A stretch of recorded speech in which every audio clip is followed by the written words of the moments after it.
The Avengers radio series, a cultural phenomenon in South Africa back in the 1970s. South Africa was a country with no national television service.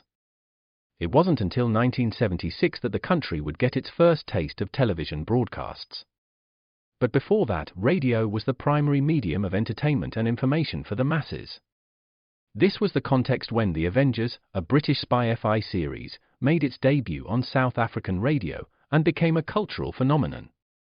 The Avengers was a British television series that originally aired from 1961 to 1969. The show revolved around the adventures of John Steed, a suave and sophisticated secret agent, and his various female associates. The series was a unique blend of traditional spy thriller elements with science fiction and fantasy, which set it apart from other shows of its time. While the series was hugely popular in the UK and had also made a significant impact in the American markets, being one of the rare British series given a network transmission slot, it was virtually unknown in South Africa. This was primarily due to the lack of a national television service in the country until 1976. However, as a film series, The Avengers was able to gain some exposure in South Africa through film rentals.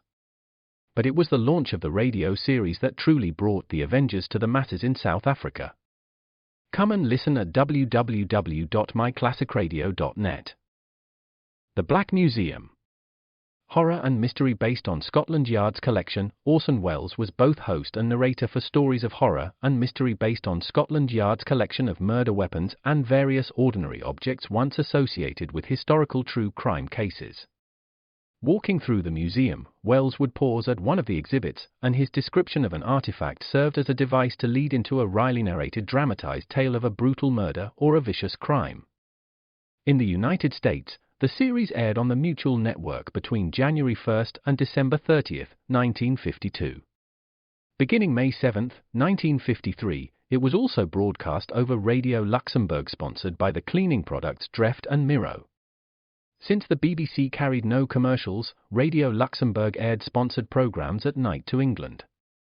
In the United States, a program of similar scope, using many of the same picked cases as the Black Museum, and nearly mirroring its broadcast run, was broadcast by NBC called Whitehall 1212.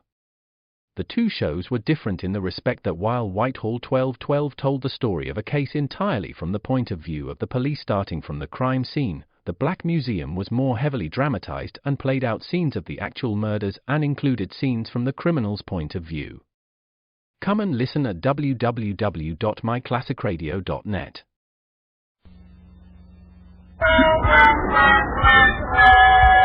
This is George Burns and Gracie Allen.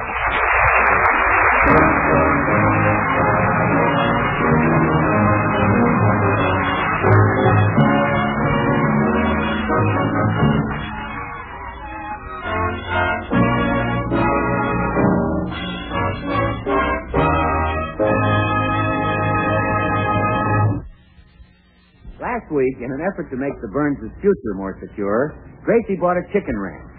It worked out about as you'd expect, and George considered himself lucky when he sold the ranch at a loss of $1,000. He's telling Gracie about it now. So that's what your week in the chicken business cost me. $1,000. Oh, George, you're just like every other husband, unreasonable. The minute you watch there's something horrible, you complain. Yes, I'm a beast. And besides, it wasn't my fault we lost money on the chickens. The customers were too fussy. Every time they bought a chicken, they wanted it clean. Well, you try cleaning a chicken sometime. I use soil off, energy, and when you clean a chicken, you remove its feathers. Oh, well, now that's ridiculous. How'd I ever get them back on again? With Scotch tape and forget the whole thing. Well, don't worry. I'll go into some other business and get your $1,000 back and more besides. Oh, no, you won't. You're not going to make the name of Burns a laughing stock. All right, I'll just use my first name. That's what all big business people do anyway. Look at Frank. No one knows his last name, but he's the biggest man in the further business. Oh, Frank Furter. Sure. Oh, yes, Frank Furter. I don't want you to go into any more business. You don't, huh? I don't, no. And that's an order. Yes, sir. And I want it obeyed. Yes, sir. I'm your husband, and what I say goes. Yes, sir. Now, was that perfectly clear? Are there any doubts in your mind? Well, just one, dear. What is it? What business shall I go into? Oh, no. Well, good morning, folks. Oh, hello, Meredith. I dropped over to get a little advice, Gracie. You're the one I always turn to because I admire your intelligence. Oh, you see, George, Meredith thinks I've got lots of brains. Well, I can understand that. Guy Kitty probably thinks Edgar Bergen has lots of hair. I don't get it. Well, work on it. I'm going down to the corner cigar store. If anyone calls, I'll be right back. He says the strangest things. Oh, what's the advice you want, Meredith? Well, as you know, Gracie, I'm a bachelor whose life has been devoted to music. I live alone, just me and my flute. Yes, I know. But in the spring, I sometimes feel that I would welcome the presence of a woman. Meredith. A reckless attitude, I realize. But there's something about the spring that makes my flute seem not quite enough.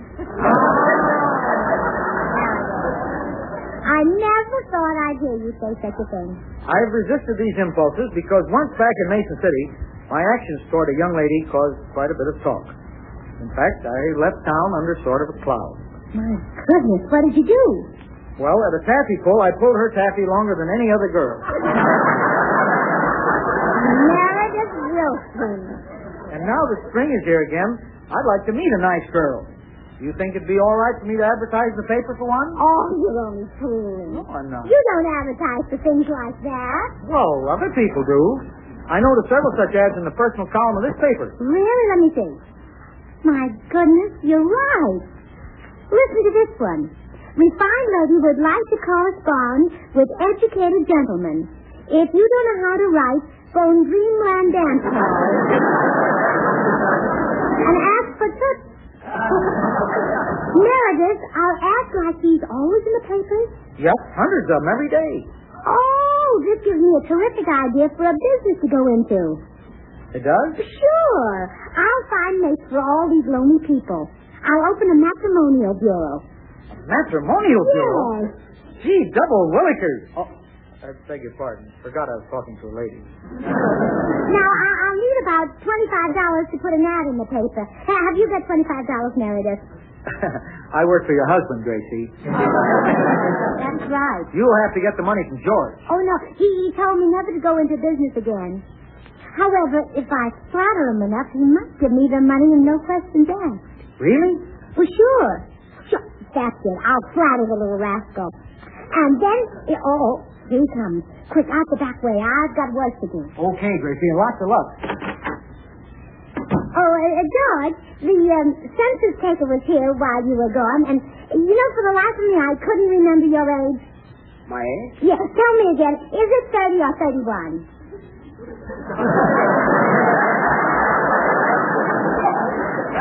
30 or 31? Stop being ridiculous. I'm down here 36. Dear, that's hard to believe. How could a man get as handsome as you are in only 36 years? Well, I never was. Sometimes I ask myself, I say, Gracie, do you love George just because he's as handsome as he is? And then I say, no, I'd love him just as much if he only looked like Robert Taylor. Would you really? Yes. It's the 1,001 thrills I get just being near you that make my life such a dream of ecstasy. Oh, Gracie. Oh, really? The strange and tender things that remind me of you. The sight of your tousled hair in the morning. Your delicate hand waving goodbye. Your strong white feet at eventide. Oh, all The right. kindness that shines from your eyes. The warm, generous smile that lights your face when I ask you for $25. Gracie. The flow of your hand as it leaps to your billfold. The sudden whoosh of air rushing in as you open it. The soft crinkle of 2 10s and a 5 as you press them into my palm. Those are the things you like about me. Yes. The blur of my hand as I whip out my billfold. Like this. Yes, that's it. That's it. The whoosh of air as I open it. Like this. I love that. The crinkle of 2 10s and a 5. Like this. Oh, yes, dear. These are the little things that remind me of you. I'm going to give you another tender little memory to tuck away in your heart. Oh, what, dear? the sound of my merry laughter as I shove it all back in my pocket.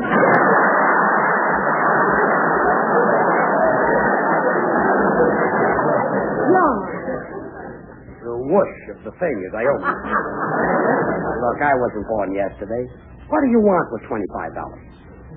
Gracie, I said, why do you need $25? The way your handsome face lights up.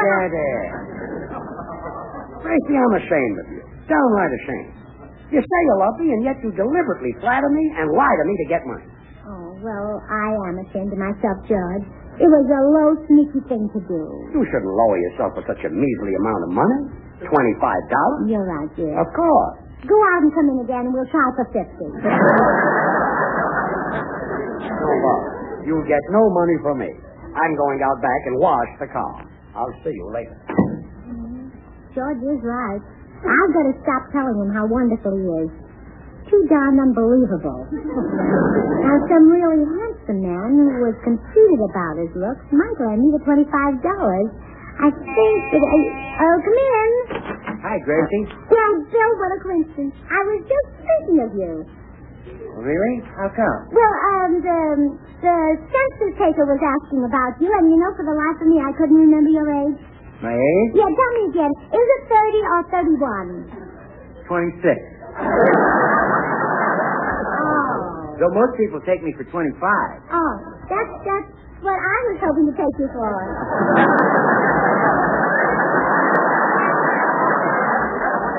What, Gracie? Sit down, Bill, and let me tell you how handsome you are. Well, gee, I've only got a couple of hours, Gracie.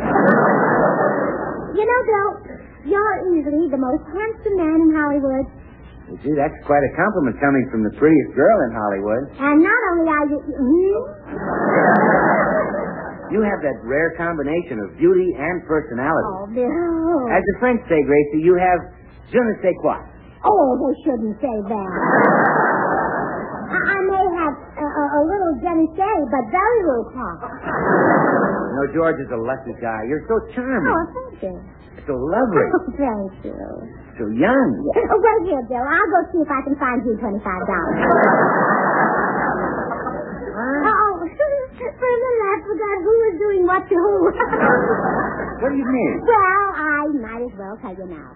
I need $25, and I wanted to flatter you so you'd lend it to me. Well, I'll be glad to lend it to you, Gracie. Here you are. Thank you, Bill. I tried to get it from George, but no luck. Really? See, I think it's a shame the way you have to beg him for things. Believe me, Gracie, when I get married, my wife is going to have everything. She'll have a limousine, a mink coat, hundreds of dresses, and all the money she can possibly spend. Oh, gee. When do you plan to get married? Well, just as soon as I find a girl who's got all that.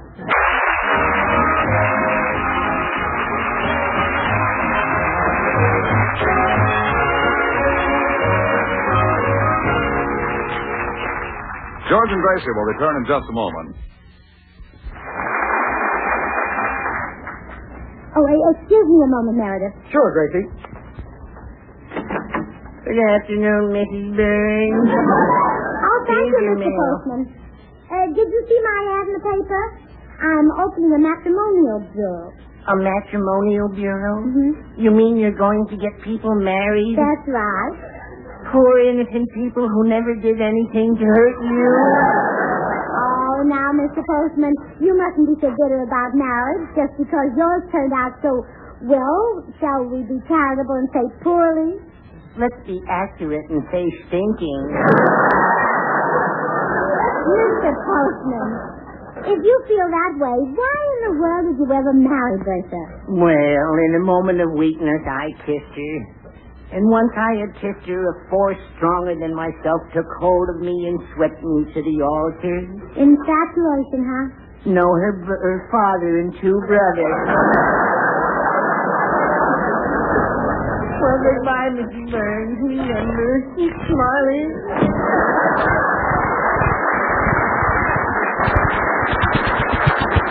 Hey, Gracie, I heard you tell a person you had an ad in the paper. I didn't see any ad for the Gracie Allen Matrimonial Bureau. Oh, I'm not using my own name. Now, who's been making all the money the last few years? The used car dealers. So, I'm advertising just like they do. Like a used car dealer? Sure. Here's my ad. Listen to this. Hurry, hurry, hurry. If it's a husband you want, you'll always get a square deal from the smiling Irish woman. Come in and pick out the husband you want. For a small down payment, I'll hold them until you can. Golly, Gracie, you'll make a fortune. Oh, you bet I will. Now, listen, here's my listing of today's specials. Like you, sports model Marine Sergeant. Just returned from overseas. Come in and try a sample hug. His cup hasn't been used in 4 years.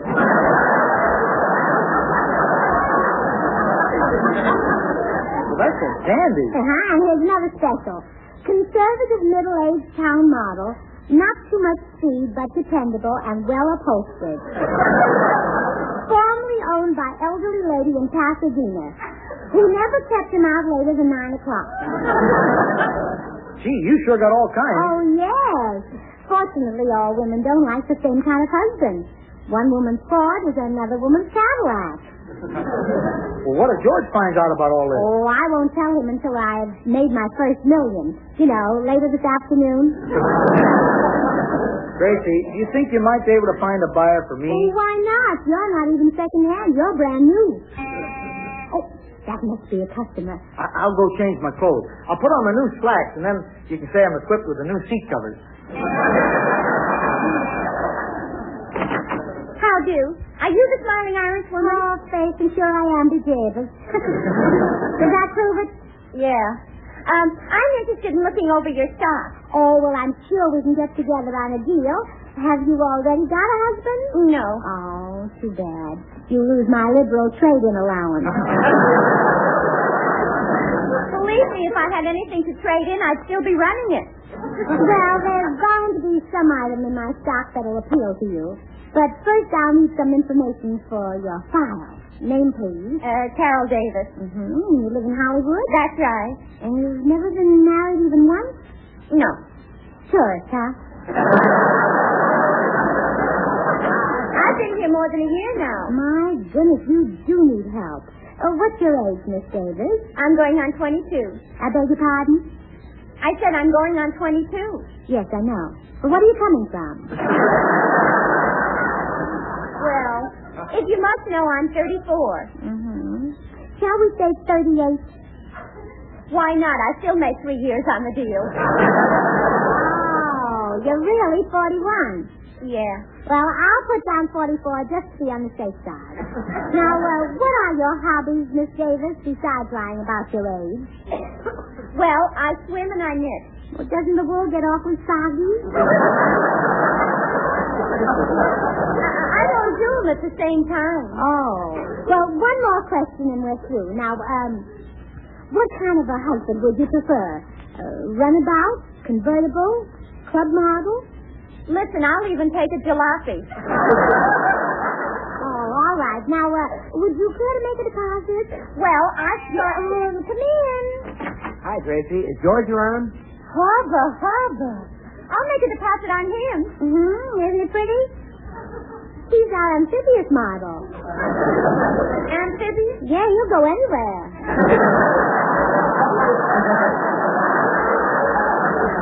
Huh?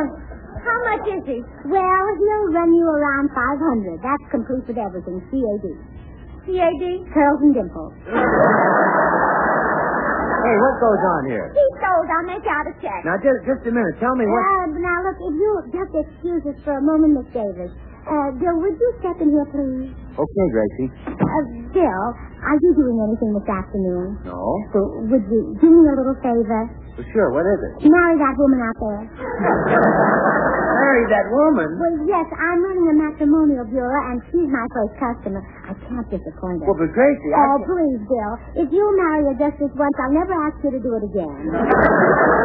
Now, go in there and neck for a couple of minutes and then propose to her. Gracie, do you think I make a business of necking women I've never seen before? Yes. Well, all right. I don't want to get married and spoil business. Go on, Gracie. Oh, wait, Bill. I might talk to her. Oh, wonderful, Bill. Come right in. Miss Davis, this is Mr. Goodwin, the 1946 deluxe job you're interested in. How do you do? How do you do? Miss Davis, Let's assume that you and I are married. Goodbye. My, that was a quick divorce. Don't worry, Miss Davis. I'll dig you up a husband. But he may not be as handsome as that one. Oh, I don't care what he looks like. I'll take anything. I'll go inside and telephone. You wait here. Boy, will I take anything. I don't care what it looks like as long as it breathes. Oh. Hello. Hello. Can I do anything for you? No, I'd rather take a chance on whatever she digs up.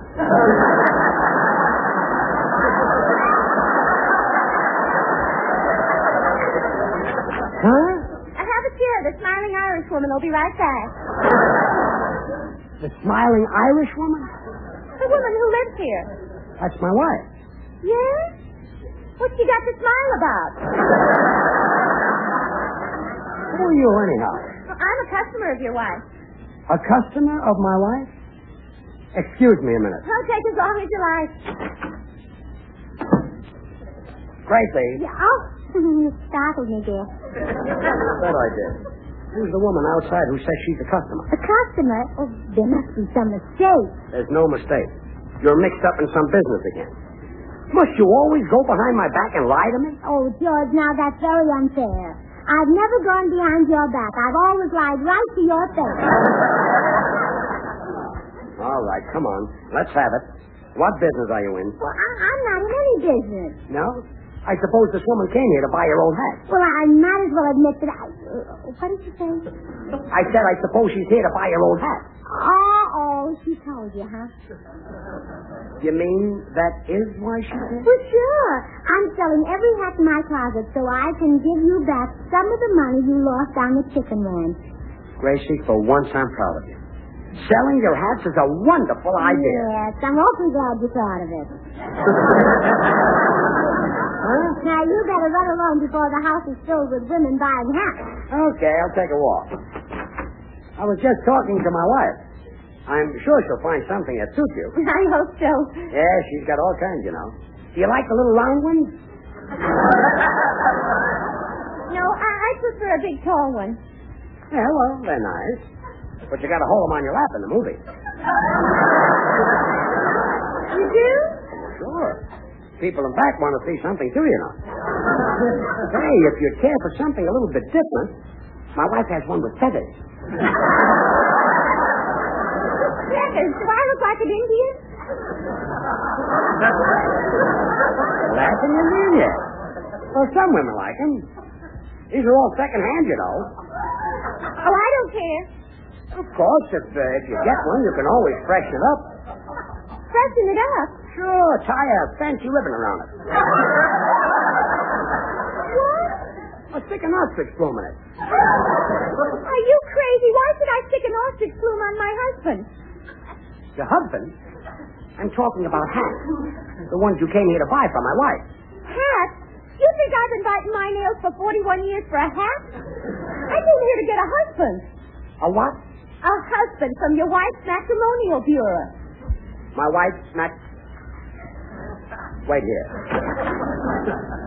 Gracie. Yes, dear? I've just had a talk with your customer. Oh, that's nice. A long one? Long enough. No. You're not kidding. A matrimonial bureau, huh?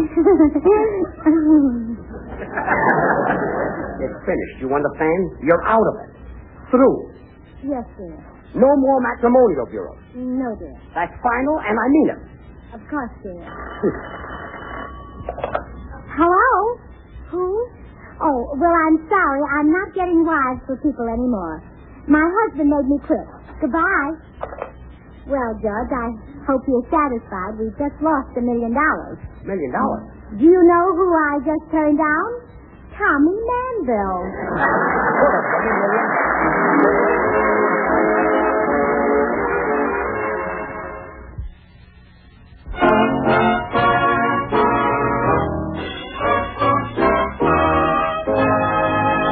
The George Burns and Gracie Allen program was transcribed in Hollywood. Now here are our stars. Good night, folks.